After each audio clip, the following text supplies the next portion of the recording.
E aí, moçada, aqui Marcos Oriá, começando mais um programa Hashtag Arte, direto dos estúdios da TV Dedê, a TV da casa de Vovó Dedé. E hoje temos a alegria, a felicidade de bater um papo massa com Paola Torres. E aí, Paola, beleza pura? E aí, beleza, Marcos? Como Show é que de vai? bola. Muito obrigado, viu? Imagina, prazer é meu, cara, estar aqui nesse lugar tão bacana, né? E no Hashtag Arte, melhor ainda. Massa, massa demais. Paola, tô vendo esses instrumentos, tem outro instrumento lindo ali. Pois não é? Eu não consigo começar o programa sem ouvir uma palhinha desses teus instrumentos maravilhosos. O violão, né? Tocar Pois um é. violão. Vamos. Paola Torres, médica, escritora, cordelista, professora e rabequeira. Pois é. Maravilha. Esse violão aqui é um violão dinâmico, né, da década de 70. Ele foi restaurado aqui em Fortaleza, né? Ele é de um italiano que fazia arte aqui, que é o Del Vecchio. Então, esse é um violão Nossa. dinâmico, é bem bacana. Eu resolvi tocar ele quando eu vi a Marisa tocando no violão dinâmico. Então, vou dar só uma palhinha de uma música que eu gosto muito, é minha, essa música é minha, composição minha, que fala assim, ó. Quando pego na viola, faço versos simplesmente, vou cantando a minha rima, só assim canto contente. A saudade e a lembrança de cheiro, lugar e gente prende nosso pensamento num passado sem presente.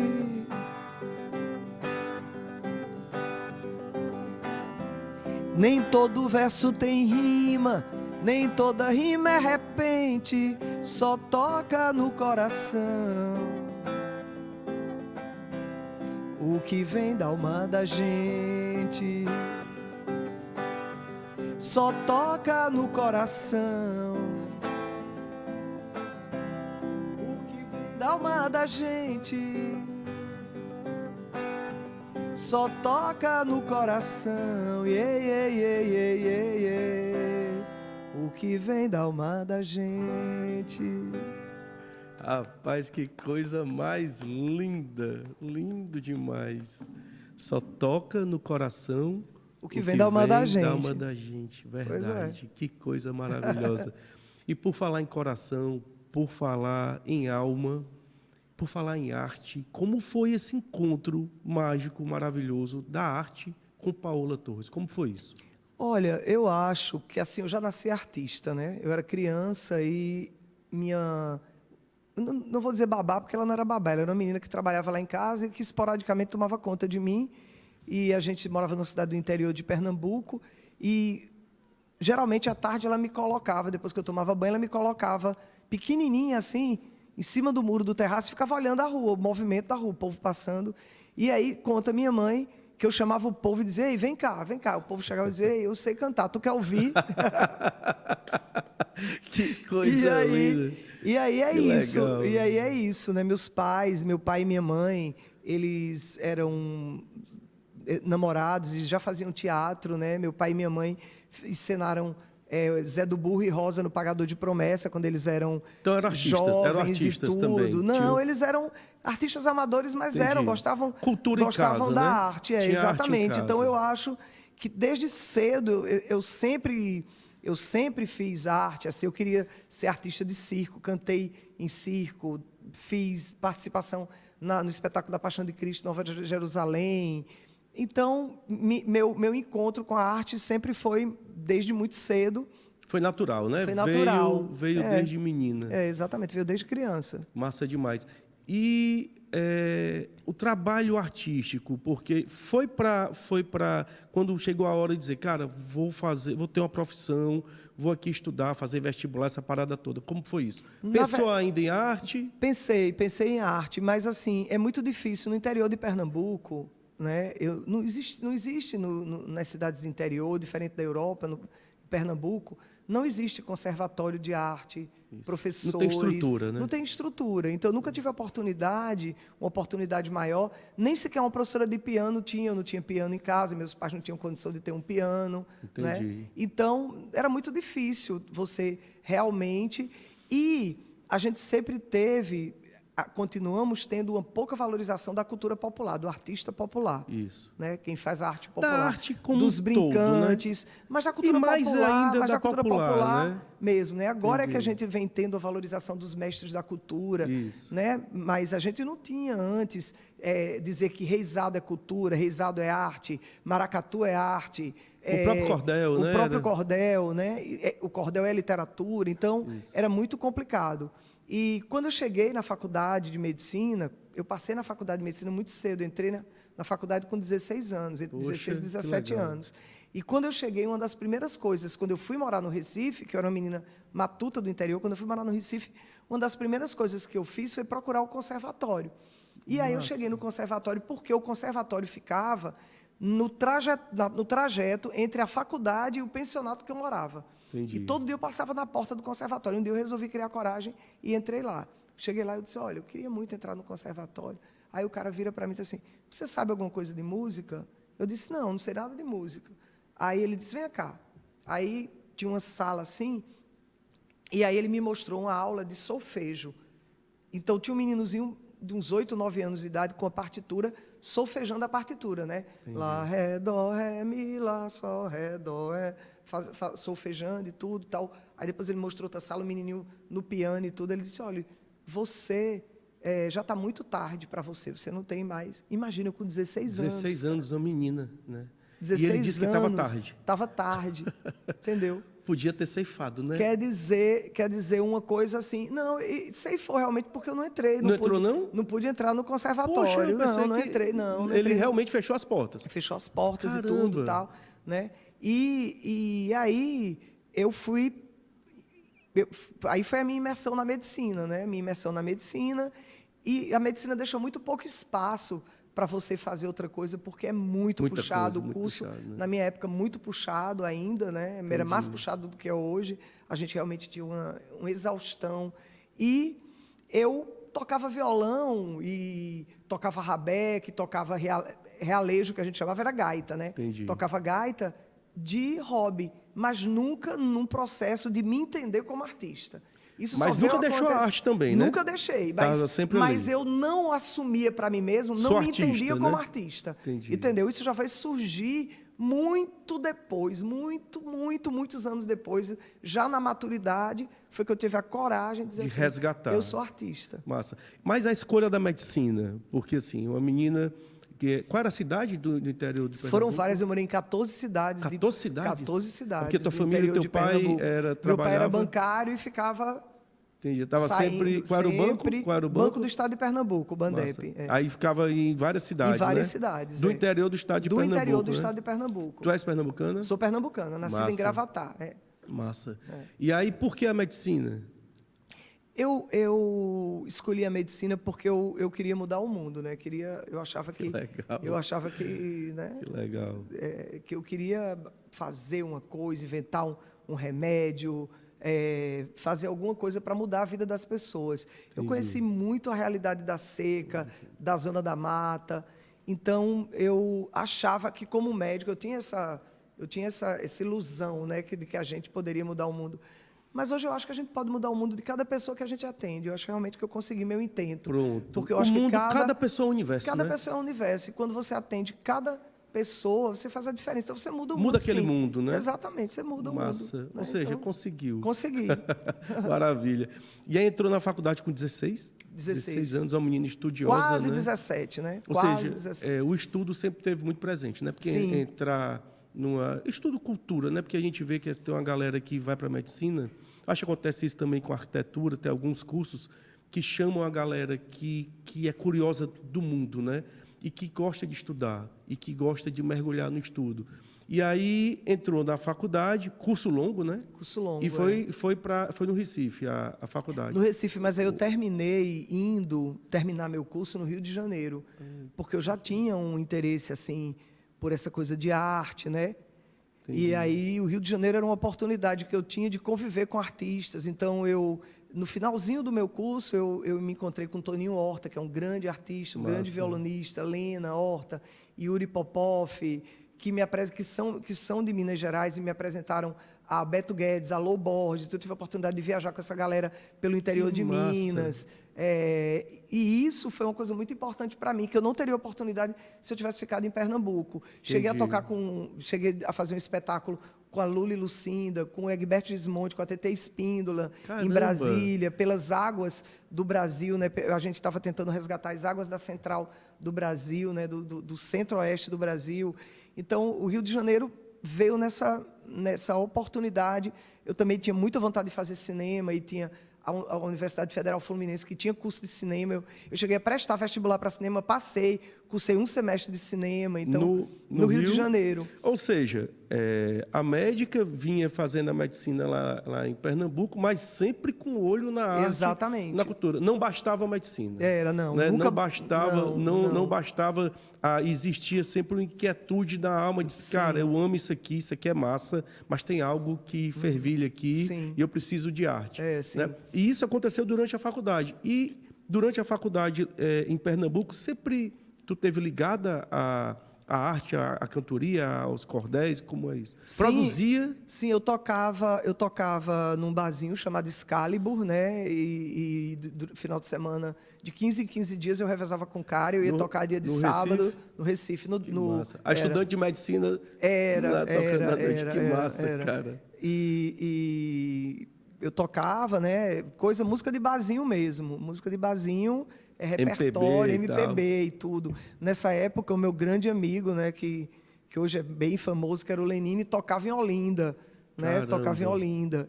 E aí eu me lembro que o Lenine virou para mim e falou assim: Paula, tem um menino incrível tocando, tu vai gostar demais dele. Eu digo: quem é? Ele disse: é um cara chamado...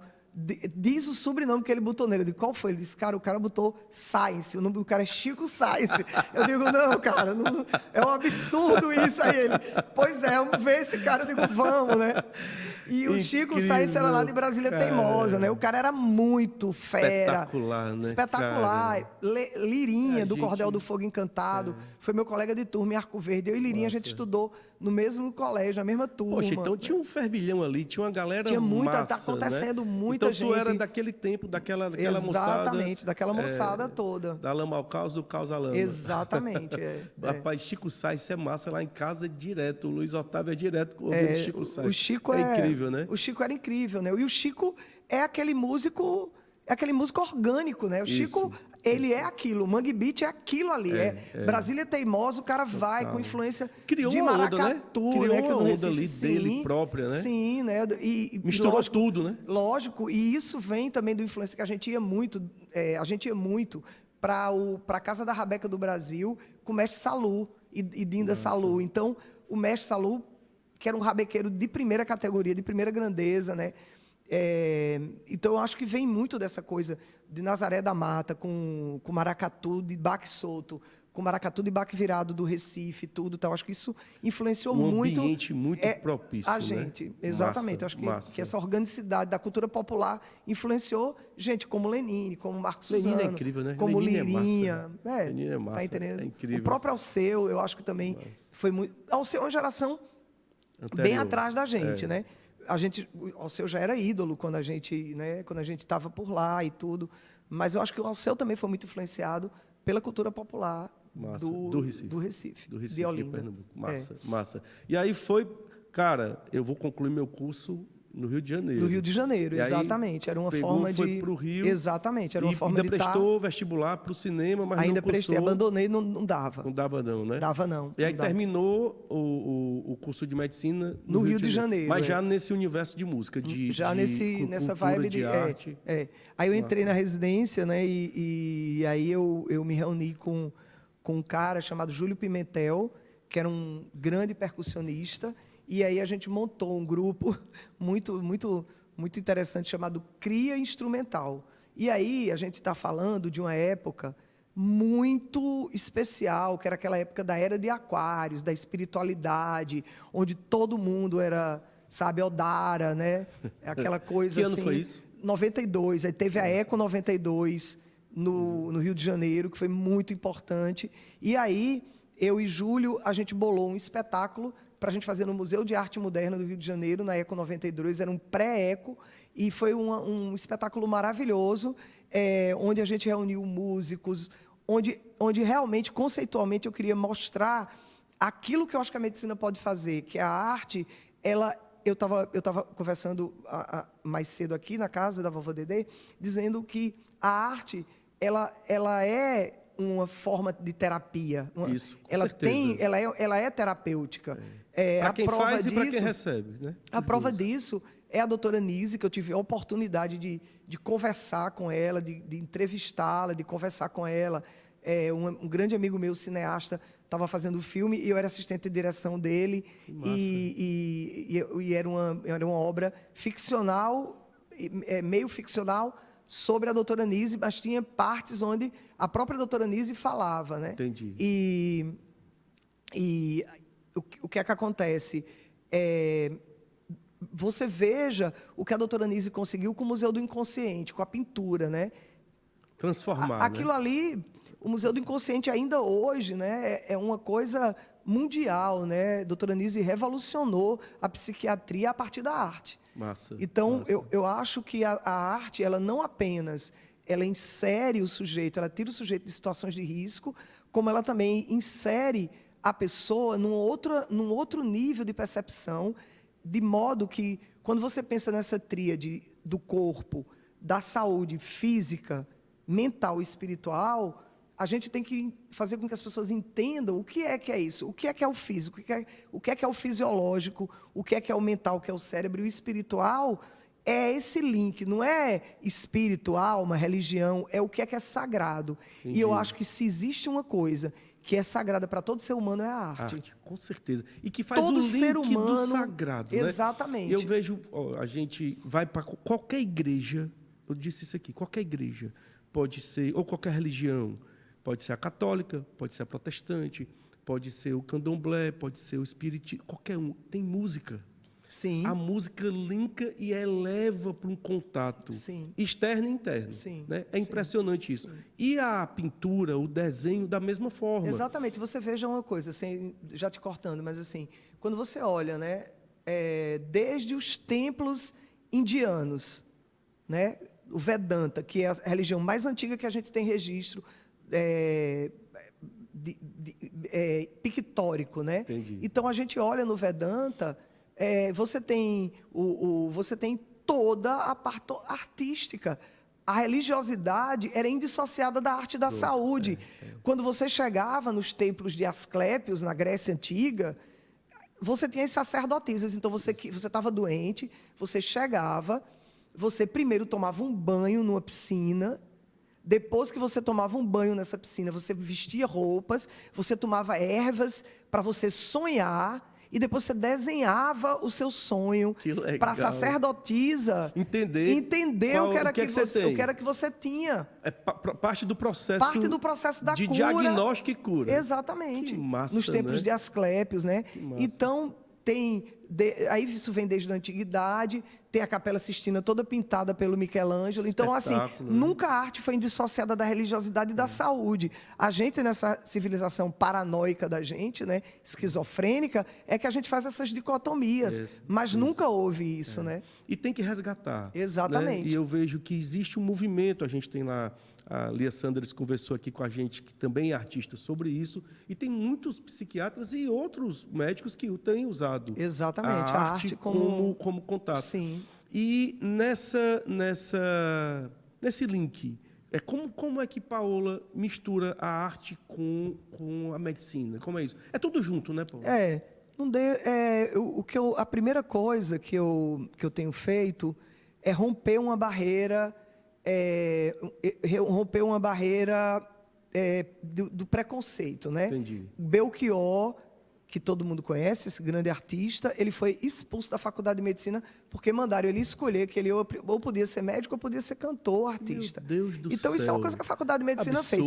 Eu acho, inclusive, que a faculdade de medicina deveria fazer, e eu aproveito para fazer isso, pedir desculpa póstuma ao Belchior, pedir desculpa como professora da Faculdade de Medicina, como professora da entidade. Hoje homenageiam ele, tem a praça lá na frente da Faculdade Belchior e tudo. Não adianta muito, viu, gente?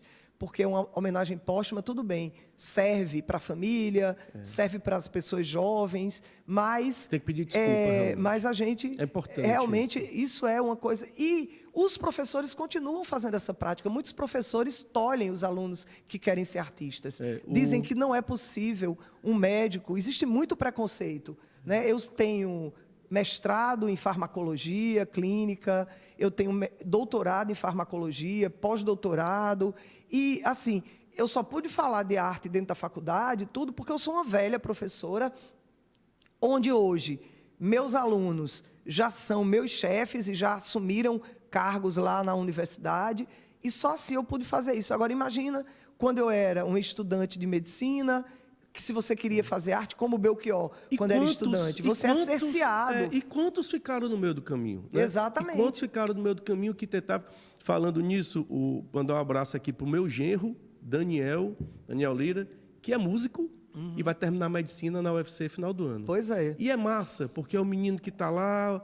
toca muito, violão, guitarra, canta pra caramba, e é médico, vai ser médico. Exatamente. Isso é uma riqueza. E ele não vai ser médico ruim porque ele é artista, não, tá entendendo? Muito pelo contrário. Muito pelo contrário. Sabe? Pelo contrário, está provado, inclusive isso é importante ser dito para o público, está provado, isso é científico, viu, gente? Está publicado lá, ó, PubMed, botem lá, Medicine and Art, para vocês verem, tem artigos mostrando que médicos que são pintores, médicos que são artistas, têm uma capacidade muito maior de diagnóstico e de tratamento do que os que não são, entendeu? E é recomendado que as faculdades de medicina incluam nos currículos apreciação artística, porque os médicos que fazem isso são mais capazes de dar diagnósticos, de perceber subliminaridades nas imagens. Expande, lógico. Expande. Eu entrevistei aqui recentemente, o doutor Túlio Spínola, que também é artista. Artista visual, usa o nome artístico de Cícero Spin, e o cara é grafiteiro, o cara trabalha Guimarães com arte Rosa era médico, né? Pronto. Hélio Rola, Aldi Blanc. Pronto. E Aldi Blanc, Ginga, é dentista, um violonista. Pronto. Tá entendendo? E eu tenho dito aqui no hashtag arte, inclusive, tenho chamado de artistas renascentistas, porque Leonardo da Vinci fazia tudo. Exatamente, então, era médico também o Leonardo. Inclusive, né? Grande anatomista, médico. E um consultor de guerra, um cara inventivo e que fazia arte e fazia tudo. Então, eu vejo o conhecimento, uma departamentação apenas didática. O conhecimento é um todo. Exatamente. E a arte está em tudo. Exatamente. E a arte está em tudo. Né? Então, por que tolher? Muito pelo contrário, tem que incentivar. Né? E essa mistura está acontecendo, né, E até Paula? como uma cultura, né, uma forma de cultivar a saúde, sabe, Marcos? A arte, ela propicia um cultivo da saúde, ela é um autocuidado, sabe? Quando você se dedica a alguma atividade artística, você está fortalecendo o seu sistema imunológico, você está neurologicamente criando novos trilhos cerebrais para evitar que você...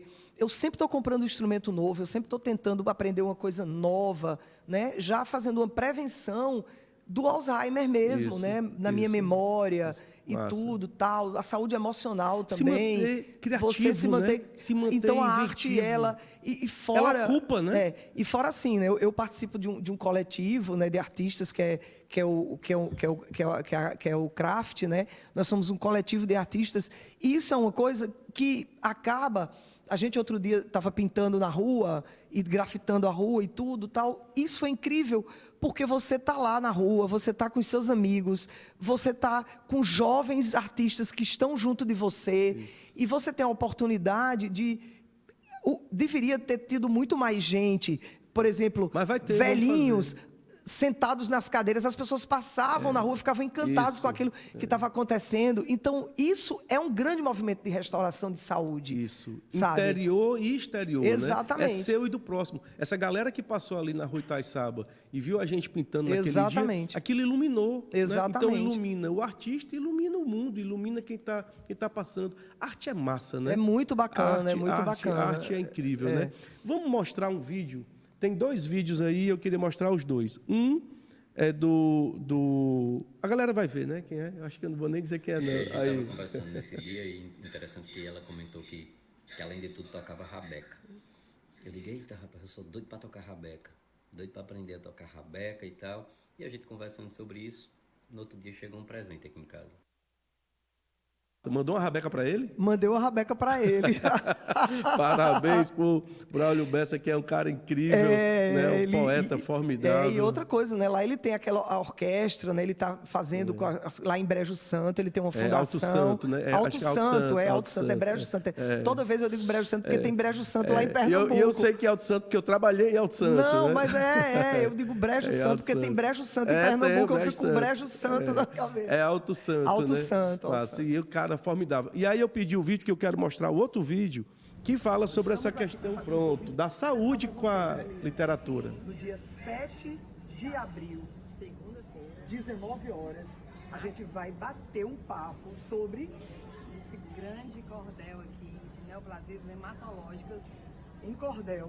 E nós vamos estar aqui na 15ª Bienal do Ceará. Exatamente. E sabe o que mais?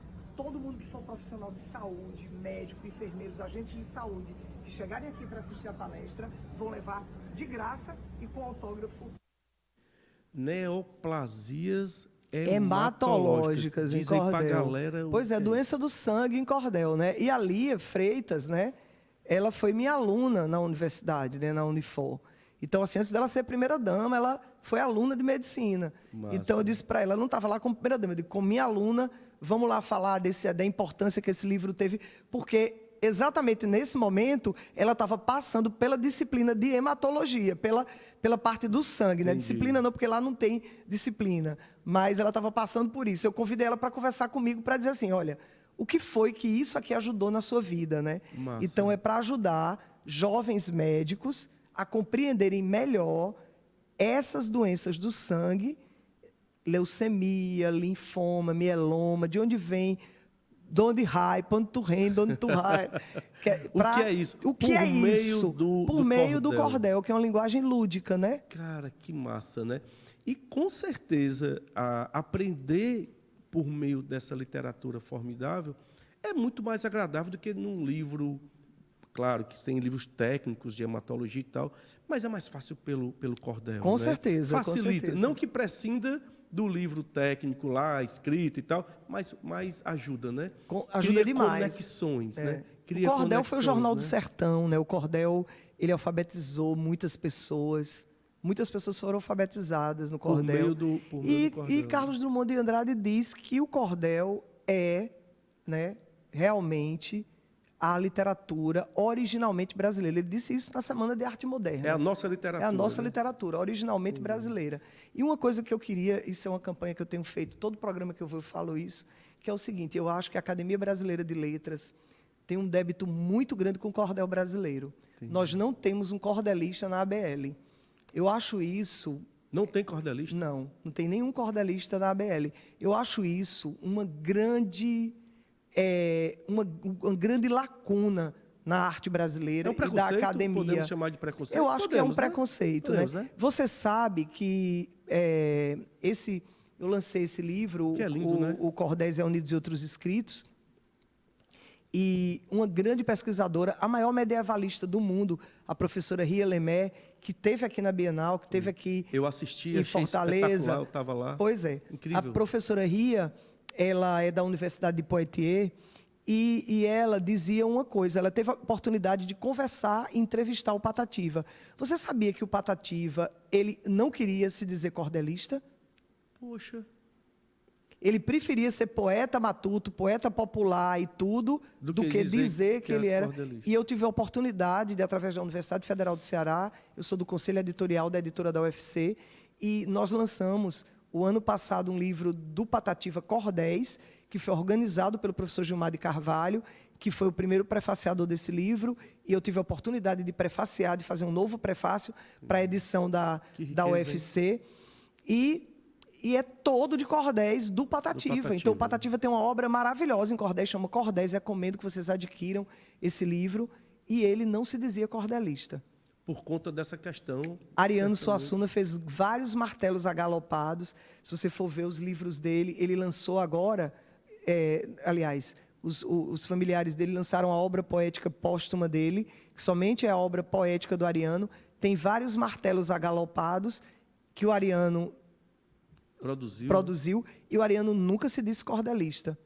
Puxa vida. Então, Por conta dessa questão de ser cordelista, exatamente, é como se fosse uma literatura menor. inferior, Né? exatamente. Por isso, Que é um absurdo, né? Porque eu, particularmente, eu vejo como algo maior. por isso que eu resisto e sempre digo cordelista. Paula Torres, médica cordelista, a doutora do cordel. Massa. E eu resisto. Muita gente já me perguntava, você só sabe escrever cordel? Eu digo, A ignorância, né? Meu Deus do céu. você só sabe escrever a dificuldade cordel. de escrever um cordel. Tem toda uma métrica, né, Exatamente, tem uma estética, né? E aí é muito interessante. Então, eu acho que é uma forma de resistência, né? Uma forma de resistência. Eu venho fazendo o que os cordelistas do passado faziam. Por exemplo, eu gosto muito da feira, da Festa Literária de Paraty. Então, todo ano eu vou para a Festa Literária de Paraty. E todo ano tem um escritor homenageado na Festa Literária de Paraty. E aí eu sempre procuro lançar um cordel biográfico ou não desse artista homenageado. E Massa. vou lá para Paraty. Esse ano é maravilhosamente Paulo Leminski, que é um grande poeta querido. E eu, com muito orgulho, vou levar esse livro todo em martelo agalopado, com o prefácio da Zélia Duncan. Então, assim, eu tenho muito orgulho. O que é um martelo agalopado? Explica aí. O martelo vem de um cara chamado Paulo Martelo, que foi quem fez a coisa desse livro, então, desse verso, né? Entendi. É um verso que ele é decassílabo, são 10 sílabas poéticas em cada verso. O verso tem 10 estrofes e ele sempre termina com mote. O martelo agalopado, por exemplo, eu fiz um martelo para agalopado, fez uns versos, uma elegia para Maria Bethânia, que dizia, o mote dizia: és Bethânia, a voz da nossa gente, dos rios de Oxum aos ventos de Oiá. Isso é um martelo agalopado. Ó. És Bethânia, a voz da nossa gente, é sílaba poética. Entendi. Dos rios de Oxum aos ventos de Oiá. Massa. Então, Tem que cada ter 10, verso né? tem que ter 10, exatamente. Massa. E tem mais ainda. O primeiro verso rima com o quarto e com o quinto. Caramba. O segundo rima com o terceiro. O sexto rima com o sétimo. O oitavo rima com o nono. E o 10º rima com o sétimo. Então, Matemática tem que ter... pura. Matemática pura. Que maravilha. Por né? isso que o cordel, a gente diz que tem rima, métrica e oração. Então, só é martelo se tiver essa estética. Por isso que nem todo verso tem rima, nem toda rima é repente, só toca no coração o que vem da alma da gente. Que coisa linda. Cara, muito massa. E aí você vê que é uma literatura que eu vejo como maior, porque tem todo, além da poesia, ainda Tem uma estética toda muito uma linda, estética, né? Eu uma acho métrica maravilhoso. E necessária, porque senão não é. Senão não é o martelo. Se você sair dessa métrica aí, Não é, deixa de ser. não é. Né? E eu tenho uma coisa interessante para dizer, fazendo um gancho de saúde, com arte, com tudo. Você sabe que o Bhagavad Gita, ele é todo rimado. E ele é todo poético. E você sabe que os livros antigos, por exemplo, o Judshi, que é o livro sagrado da medicina tibetana, é rimado. Fausto, de Goethe, também é rimado. Caramba. A Ilíada e a Odisseia também são rimadas. E por quê? Para as pessoas, a gente está vivendo num tempo que livros eram muito raros. Não tinha livro. Não tinha papel, não tinha livro, não tinha imprensa. Gutenberg vem inventar a imprensa e o papel e o livro... Aí entra na história da humanidade 1800 para cá. É recente. É muito recente. Então, o que era que se fazia? As pessoas tinham que decorar. Então, a métrica, ela tem a ver com a despolarização dos neurônios da gente. Na fenda sináptica, para um neurônio passar informação para outro, tem um delay, tem uma despolarização. Então, por isso que tem essa métrica, tá. Por isso que a gente tem tanta facilidade de aprender música. Exatamente. Você fica com a música na cabeça. Exatamente. Quando você vê, você nem parou para aprender a música e você aprende. É neuronal isso. Cara, então, é que por isso massa. que a métrica, a métrica, a rima e a oração, ela tem a oportunidade de que você repita o mote, que você fique naquela coisa do heptassílabo, do decassílabo, do dodecassílabo, porque aquilo ali vai fazendo com que você decore o verso. É muito E é bacana. Né? interessante, o Roger Rogério é professor, abraço grande, foi professor de física da UFC, e levava o violão para a sala de aula para ensinar física. Pois é, E a incrível, galera né? aprende mais. E tem muitos professores que são músicos que têm ido para a sala de aula com violão. E a galerinha de cursinho, de pré-vestibular e tal, aprende muito mais. Sim, né? eu fiz Porque uma música para o ciclo de Krebs, né? Para as pessoas aprenderem pro ciclo de ciclo Krebs. de É. Krebs. Pode cantar um pedacinho aí, tu lembra? Ah, eu acho que era. Caramba, o ciclo de Krebs foi longe, viu? Que legal. Como é? Adorei. Por exemplo, no meio do caminho uma enzima atuou e em gliceraldeído fruteosum se transformou de fosfoglicerato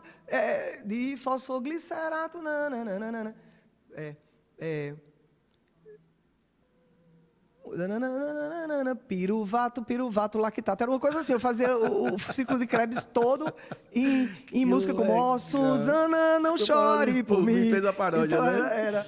Que massa, Fiz uma paródia cara. com o ciclo de Krebs, Que né? massa, Para né? decorar o ciclo de Krebs. Eu sempre fazia isso na faculdade, entendeu? Que massa. Ou seja, tu estudando o ciclo de Krebs, tu E já, fazia... não era, e com ukulele, e com ukulele, com o Merlin, que é um tipo de instrumento, então, E aprende muito mais, né? com certeza. Fica uma dica aí para os concurseiros e para a galera que estuda para vestibular. E que Você estuda não esquece, tudo, não né? tem jeito, porque você lembrou da música, você Aí sabe, vai, né? vem exatamente a coisa na Galera cabeça. fazendo o Enem, cantarolando durante Exatamente. a prova, né? Exatamente, Lascar. é. Vamos mostrar as imagens aí da Paola com a galera pra gente. Olha aí, ó. Esse momento aí foi mágico, Não, né? esse momento aqui, para mim, foi uma coisa assim, incrível, né? Fazer um cordel para Maria Bethânia e ela gostar, o que é mais importante, né? Olha aí. Segura essa imagem, né? Que imagem linda, né? Olha a felicidade. Esse momento foi um momento tão importante, porque eu cheguei para ela e eu disse para ela, Maria Bethânia, entreguei o cordel para ela e disse assim, gostaria de beijar a sua mão. Aí ela virou para mim e disse assim, não, professora, eu é que tenho que beijar as suas mãos. Que Maravilhoso, maravilha, né? Que Maravilhoso, maravilha, né? E ela é encantada, né? Ela é formidável. E aí foi... Olha como é que ela está segurando a minha mão, tá vendo aí, ó? É. Foi exatamente quando ela pegou minha mão e disse assim, não, professora, eu é que tenho que beijar as suas mãos aí. É um ser de uma iluminação incrível, né? Bethânia, Betânia, a voz da nossa gente, dos rios de Oxum aos ventos de Oiá, com Tu certeza. pode um pedacinho do cordel que Eu tu vou ter fizeste que, pra eu vou ela? ter que, eu não sei de cor, né? Bom, Porque eu tô- só um pedacinho pra galera, pra galera sentir aí essa maravilha. Paola, aí foi ela recebendo o título de doutora Honoris causa, na UFC, né? Segura essa imagem aí que a gente vai... É massa demais, cara. E ela é uma artista, não da Bahia, ela é uma artista do planeta, né?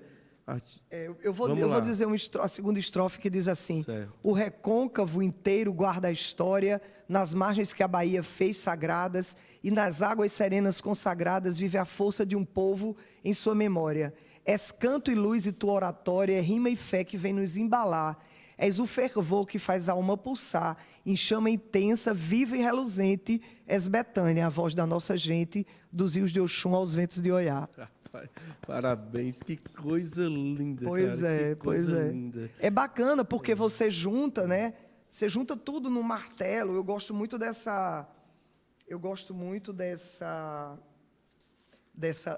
desse verso aqui que diz assim: no palco és rima, no palco és chama, és rima encantada, és o bembé dos pretos do rosário, dos frevos de capibo relicário, pela mangueira fostes consagrada. És flor da Bahia, bem amada, nos versos a vida em ti se enfeita, és força que o nó da vida estreita na ampulheta que escorre lentamente. És Betânia, a voz da nossa gente, dos rios de Oxum aos ventos de Oiá. Que coisa linda, cara. Ela deve ter ficado encantada. Pois e é. é muito massa você tá fazendo isso com a galera lá da Flip, né? Tá com quem é homenageado e tal. Mas para a Bethânia deve ter dado um friozinho na barriga. Disse, cara, eu vou fazer isso aqui para Maria Nossa, Bethânia. foi. Caramba, que responsabilidade. E ficou uma coisa maravilhosa. E é como se fosse... Você pede para um artista, faz um retrato de alguém, né? Pinta essa pessoa. Então, vamos dizer, Vando Figueiredo podia ter feito um retrato, uma pintura belíssima da Maria Bethânia. E tu fizeste por meio Pois do cordel, né? É uma louvação, forma de fazer um retrato, é uma né? forma de retratar. É uma forma de fazer né? um retrato, de mostrar e de deixar registrado para a galera, para o mundo, quem é aquela pessoa, né? A importância dela. Sim. Poxa vida, é uma coisa linda demais. Vamos para frente? Lindo, lindo, lindo, lindo. Olha aí. E essa capa? E essa capa foi de um grande artista plástico chamado João Oliveira, né? João Oliveira estudou na Hungria. Ele foi exilado, ele teve que sair do Brasil, porque ele era do Partido Comunista. Ele era um jovem artista, e aí ele recebeu asilo político na Hungria. Ele estudou arte na Hungria. Então, Massa, esse trabalho dele é maravilhoso. Ele é meu parceiro, tem várias capas de livro mesmo que ele fez, né? Massa. E ele é do... Ele é pernambucano, nasceu na ilha de né? Itamaracá e ele mora atualmente em Brasília. Ele está baseado em Brasília. Agora mesmo ele está indo para a Bienal do livro. Então, eu sempre tento trazer para a capa, para o meu trabalho, artistas plásticos, sabe? Entendi. Eu não coloco link, imagem né? de IA, de inteligência artificial. Entendi. Eu acho isso um absurdo, sabe? Não a IA, pelo amor de Deus, não sou contra, sou absolutamente a favor da inteligência artificial, mas eu acho que nunca a inteligência artificial Vai substituir, consegue dialogar, igual como o Cardoso fez minha capa, meus trabalhos, Verdade. o Jô e tudo, tal. É outra onda, Eu acho né? que é outra coisa você E conversar arte com com arte, artista e aquilo vira uma irmandade, uma simbiose. Você tem um parceiro, você tem um irmão pro resto da vida, porque é um filho. Eu mesmo tô casada agora com o Cardoso, já fui casada com o Jô. Um abraço pro Cardoso Júnior. Deixa eu mostrar a capa aqui. Um artista maravilhoso. Então tu né? mostra para cá. Mostra Olha pra aqui, essa aqui. olha aqui, que olha capa essa capa, ó. bela. Olha essa capa. Olha aqui, que Cardoso capa é maravilhosa, né? Lá é um dos fundadores da Craft Ateliê, que fica na Rua Itaiçaba, nós somos parte, né? E é um artista formidável, o Cardoso, né? O Cardoso foi o primeiro entrevistado do Hashtag Arte, né? E que a gente vai fazer 2 anos agora. E ainda vou fazer uma capa com você, viu? Aguarde que a gente ainda vai se casar também. Vambora, vamos para frente. Lindo demais, cara. Olha aí, a Monja, né? Aí a Monja Cohen, né? Que é minha prefaciadora também, né? A gente fez um livro juntas, né? E que chama... É baseado nos contos de Jataca. O nome são 10 Cordéis para Despertar. Massa. Fala só para a galera um pouco sobre a Monja. A Monja, ela é uma mulher incrível, né? Ela era uma jornalista, vivia em São Paulo e tudo, tal. Ela é prima dos Mutantes. Ela é prima do Arnaldo e do Sérgio, que era dos Mutantes e tudo, tal. Ela foi morar em Los Angeles, foi trabalhar em Los Angeles, e quando ela chega em Los Angeles, ela encontra um Zen Center lá. E aí ela se encontrou. Massa. Resolveu entrar nessa onda do Zen budismo, foi para o Japão, para o Mosteiro de Nagoya, ficou lá 10 anos. Mergulhou, né? Mergulhou realmente, né? E voltou para o Brasil como uma primaz, né? Uma grande sábia, né? do Zen budismo, né? Massa demais. É minha professora há 20 anos de meditação, né? Maravilha, vamos para frente. Aí é o João, né? O grande Incrível, maestro João incrível, também, né? que é um cara também que... monstro, né? Espetacular, né? né? E o trabalho que ele faz com aquelas crianças, resgatando aquilo, né? São essas pessoas iluminadas, né? É maravilhoso, né? Parecido com aqui pro planeta, o trabalho daqui da casa da vovó é mais consistente, mas o João também tem um trabalho de resgate através da música da juventude, né? Bem bacana. Massa demais. Vamos para frente. Andei por aí, né? Esse é o Ney. Volta aí. Esse aí é o eu dele, andei né? por aí, Massa. Massa, vamos para frente. Olha aí. Aí é o Ney, né? Espetacular. que eu Esse tive... cara é incrível, né? Ele e ele gravou, né, uma música minha, né? Ah, foi? Foi. Qual é a música? Eu fiz um disco autoral com a Renata Arruda. Foi um disco que a gente fez juntas, né? Ela canta o disco todo, né? Mas todas as músicas são minhas e dela. E aí a gente teve a oportunidade nesse disco de chamar alguns cantores para gravar essas músicas. O Ney, e a gente dava a música e cada um escolhia. E era engraçado, porque a música que a gente imaginava que a pessoa escolher, realmente era aquela escolha. Ou seja, era a cara dele, né? A cara da pessoa. Mas dava muitas, mas... Entendi. Aí o Ney gravou uma, Chico César gravou outra, Elba Ramalho gravou Só outra. gente fraca, né? Só fera, cara. Só a galera. Olha o teu sorriso. Não é para menos. Olha aí. Massa, bota aí, olha aí, ó. Que coisa linda. Esse cara também é formidável, né? Esse aí tive a oportunidade de fazer oficina de teatro com ele, com o Marco, né? E aí eu fiz esse livro que chama O Menino que Despertou, que é a história de Buda em cordel, né? Massa. É um cordel infanto-juvenil, né?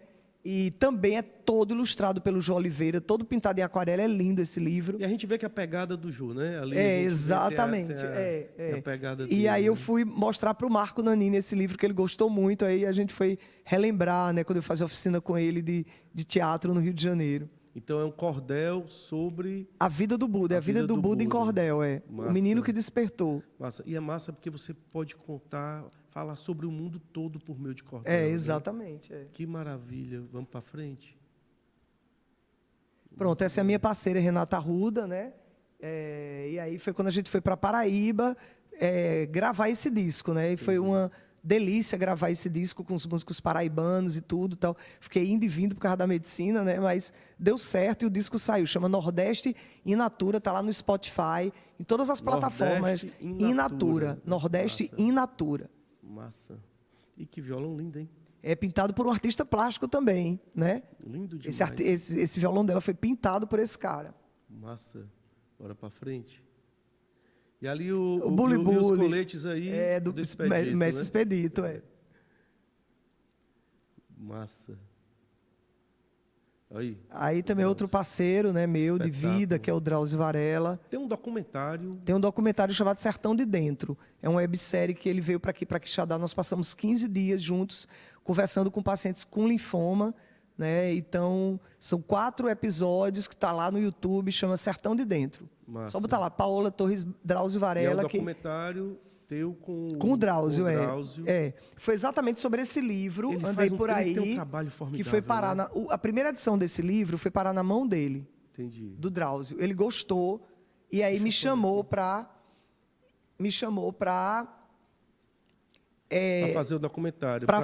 não, fazer um trabalho. ele primeiro não acreditava nesse, eu acho que provavelmente ele não acreditava muito aí, né, nesse povo aí. Narrativas de uma médica em busca da medicina, E aí, Nossa, cara. eu e o Drauzio, a gente foi andar pelo sertão, e aí... Tudo com xilogravuras do J. Borges, que é outro, inéditas, né? que é outro grande artista plástico Cara, que também, que é meu massa, amigo. Puxa vida. E aí vocês começaram a parceria. Exatamente. Maravilha. E esse documentário está lá no YouTube. Tá lá no YouTube, E fala sobre essa questão Essa questão do pacientes médico, Milton Nascimento diz, o artista tem que ir aonde o povo está, eu digo, o médico tem Itinerante. que ir aonde o doente está, né? Entendi. Então é uma forma de itinerância e de conversar com as pessoas e de descobrir onde é que essas pessoas vivem, né? Quem são elas? Quais são os sonhos delas? Quais são as dificuldades delas? Eu acho que é muito rico. Eu acho que toda faculdade de medicina deveria fazer Eu tenho um sonho de fazer uma proposta dessa, de ir todo semestre com um grupo de alunos, a gente fazer uma imersão de 15 dias no ônibus, viajando para as pessoas entenderem o Ceará profundo, o Brasil profundo.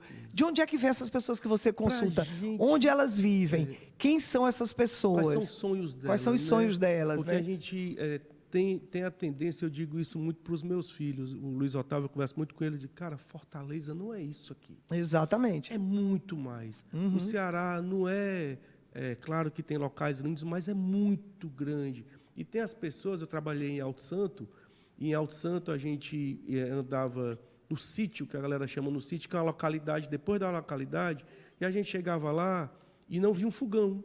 Sim. Tinha um fogo de chão. Sim. E eu achava aquilo ali. Sim. E aí, quando eu vi a primeira vez, eu fiquei impressionado. Ainda hoje, século XXI, eu digo para os meus alunos, ainda tem pacientes que fazem as suas necessidades fisiológicas, ou seja, vão fazer cocô e xixi no mato. No mato, Não tem exatamente. banheiro. Não tem Ainda banheiro. hoje, século XXI, no Ceará.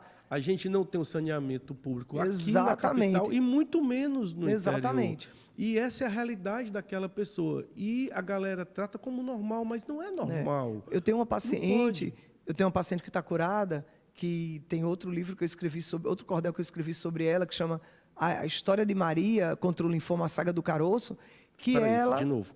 A história de Maria. A História de Maria contra o Linfoma, a Saga do Caroço, né? E aí eu conto em cordel, né, nesse livro, exatamente essa mulher que sai da Lagoa do Jatobá. Ela estava batendo mingau. Ela diz as pessoas vão poder ver isso no documentário do Drauzio. Ela diz, ela é filmada dizendo isso. Ela estava batendo o mingau do menino dela, sentiu o caroço no pescoço, ela pensou, ou é ferrão, ou é um caroço de massa. Aí foi no médico. O médico disse, olha, ou é ferrão, ou é tuberculose, ou é câncer, é um caroço de massa. Aí ela realizou que ele não sabia o que era. E aí ela vendeu uma vaquinha dela. Ela e o marido tinham umas vaquinhas leiteiras, né? Um sítiozinho, né? Que é do município de Quixelô, que é Lagoa do Jatobá, né? O sítio que você fala, né? De Lagoa do Jatobá ainda tem o sítio dela e do marido. Aí ela vende a vaquinha e vem para aqui, para o Ceará, vem para Fortaleza, para a Santa Casa de Misericórdia. Aí descobriu o que é. Ainda bem, encontra um médico que faz uma biópsia naquele caroço dela e descobriu que era um linfoma e mandou para mim. Foi meu ex-aluno, mandou para mim. E essa mulher nunca tinha saído dessa localidade. Saiu a primeira vez para buscar a cura. Vendeu um animal, vendeu uma vaquinha para vender, para ir atrás da cura. E aí, ela dizendo, era inverno, ela tinha que acordar de madrugada com o marido pegava uma moto, ia deixar ela na cidade, para ela pegar um ônibus, uma condução da prefeitura, para chegar em Fortaleza, de manhã cedo, para me esperar de tarde, para fazer a quimioterapia e voltar. Então, a gente está falando de 3, 4 dias dedicados a essa trajetória. Então, a gente... Além da dor, né? Além da dor. Então, a gente não sabe realmente a saga das pessoas. A gente precisa compreender. Não tem nem ideia do que passam, né? Do que passam. E eu acho que isso fortalece a tua arte, sabe? Te toca nas cordas mais intrínsecas do seu âmago. Então a arte... Ela serve para você botar para fora essa dor também que é sua. E contar sabe? essas histórias. Lhe curar e contar essas histórias. Ela acaba sendo curativa, sabe? Eu acho que é isso. Massa, tem um processo de cura do próprio médico. Do próprio médico, entendeu? Quando a gente se depara com essa dor, sabe? Eu acho que a arte vem para resgatar a gente desse profundo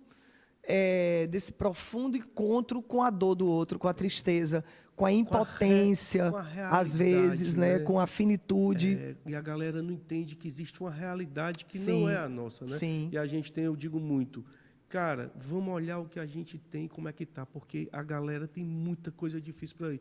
E a medicina vê isso, né? Sim. E essa conexão feita pela arte, ela realmente cura e salva, né? E por falar nisso, vamos encerrar o programa com mais uma palhinha? Pode ser?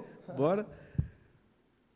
A arte que cura, a música que cura e que conecta, né? Que faz a conexão dentro e fora. Rapaz, esse instrumento é lindo, hein? Obrigado, é lindo mesmo. É lindo. Eu não vou ter falsa modéstia, não.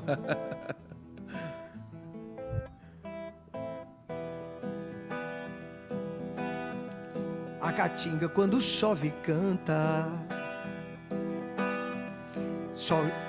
Vou começar de novo, que a letra sumiu da minha cabeça. Faz parte. A caatinga, quando chove, canta. Corre bicho pra se intocar. A riba santejo cobra, suanu, sabiá. Chora cantando o sertão. Chovendo o chão vai brotar.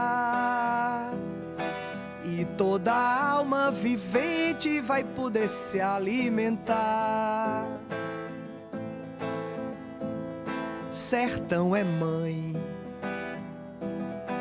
e sertão grande não há. Ser é tão grande que a seca encolhe e deixa vingar. E eu volto então a sonhar. Um dia eu volto pra casa. Eu volto pro meu sertão,